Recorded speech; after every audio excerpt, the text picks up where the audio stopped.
Bienvenue chez SpartCamp, votre terrain Spartan OCR.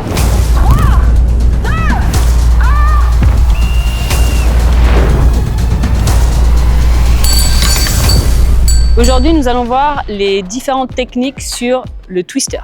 Qu'est-ce que le twister? Ce sont des poignées qui tournent sur elles-mêmes, sinon c'était pas drôle.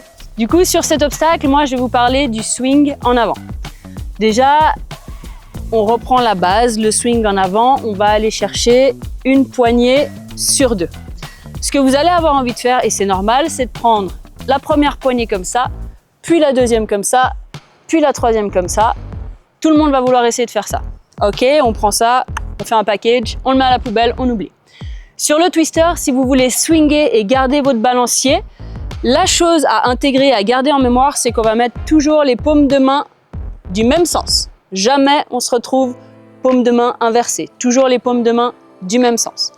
Du coup, pour ce faire, moi je suis droitière, je vais partir avec le bras droit, je vais venir prendre ma poignée comme ceci. Ça va ressembler vaguement à la natation.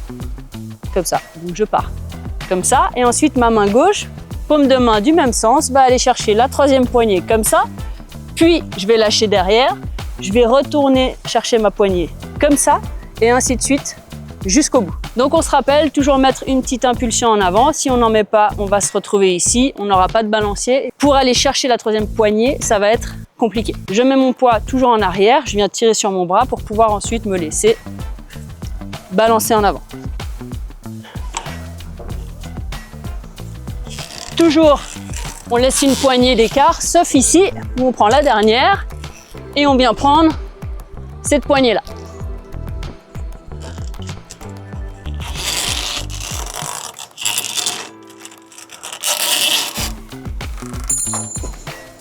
Première chose à faire en arrivant sur votre twister, c'est d'observer. Vous allez voir que sur votre course, vous aurez 3 pans comme ceci.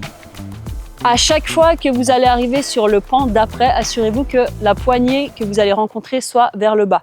Si la poignée est vers le haut, quand vous serez ici, vous allez devoir donner une réelle impulsion en arrière pour pouvoir aller chercher beaucoup plus haut, prendre la poignée et redescendre. C'est moins pratique et ça peut vous faire une décharge ensuite sur l'épaule. Interdiction formelle de toucher cette structure au milieu du twister. Vous n'avez le droit de toucher que les poignets. C'est pour ça, observez et choisissez un twister où vous avez les poignets le plus vers le bas possible. Vous avez le droit d'utiliser cette structure transverse. Aurore va maintenant vous montrer le balancier latéral et vous montrer comment vous pouvez utiliser la structure transverse. Donc comme tu as vu les épisodes précédents et que tu sais maintenant comment balancer en latéral, eh bien maintenant on va essayer de faire cette technique sur le twister. Donc en course, ce que l'on voit souvent, et quand vous venez sur le terrain en privé et autres, on voit souvent ça. Vous allez par facilité vouloir faire ceci. Donc ce que je vois, je vous montre vraiment ce qu'il ne faut pas faire, ce que je vois tout le temps, c'est ça.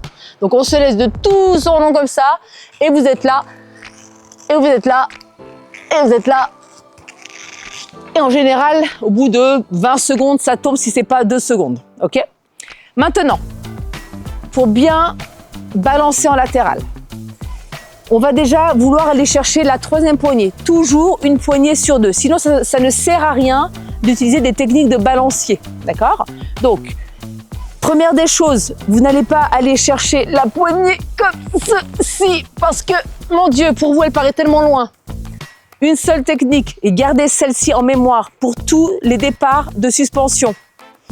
On vient ici, j'ai ma main droite qui est sur la poignée, je vais utiliser ma jambe droite. Une simple petite impulsion sur mon pied pour venir chercher la poignée, d'accord ? Donc là, je suis engagée sur mes épaules. Je ne suis à aucun moment relâchée.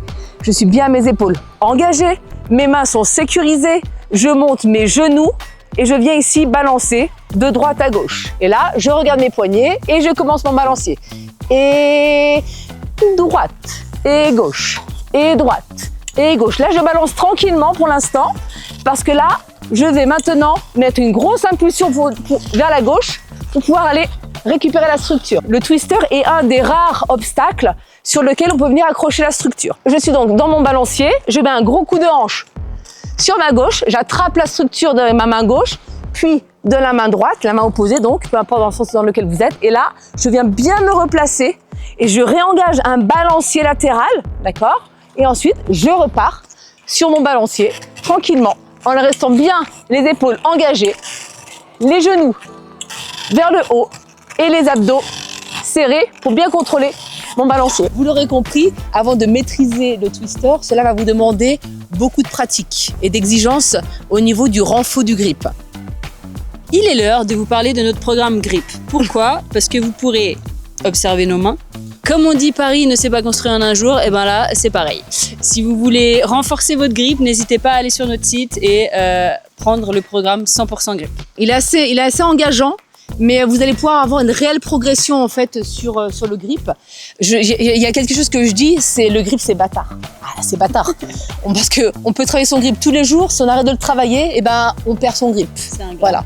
On n'a plus eu des mains comme ça en un jour. Bon, certes, ça risque de péter, mais si ça pète pas, vous ne pourrez pas vous faire de cordes. Pour que vous puissiez progresser facilement, soyez également patient et acceptez les régressions sans vouloir sauter toujours des étapes sur le grip. Maintenant, à vous de jouer!